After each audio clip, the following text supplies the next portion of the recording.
Jane Seymour, the quiet one. If Anne Boleyn was fire, Jane Seymour was water. Pale, demure, soft-spoken, she was everything Anne was not. And that was exactly the point. Born around 1508, Jane came from respectable but not particularly distinguished gentry. She'd served as lady-in-waiting to both Catherine of Aragon and Anne Boleyn, watching from the sidelines as both queens rose and fell. Jane learned from their mistakes. When Henry's eye turned to her in 1535, she played it perfectly. She was modest, submissive, virtuous. When Henry sent her a letter and a purse of gold, she returned them both, kissing the letter but refusing to open it, saying she was a gentlewoman of good and honourable family, who valued her honour above all.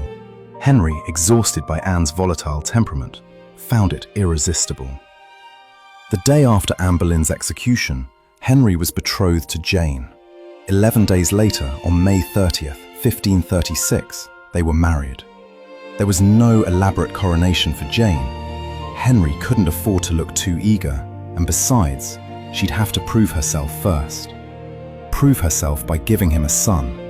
For over a year, nothing happened, no pregnancy. Henry began to grow anxious. 2 wives, 1 daughter each, and still no male heir. Was he cursed? Would he have to go through this nightmare again?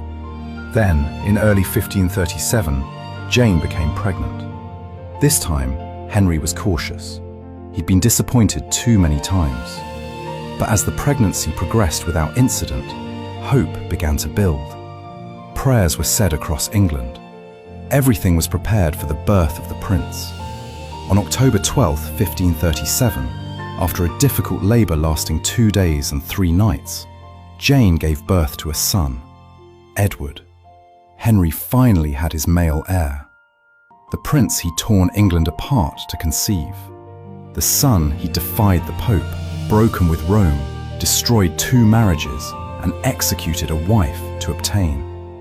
The celebrations were extraordinary. Bonfires blazed across London.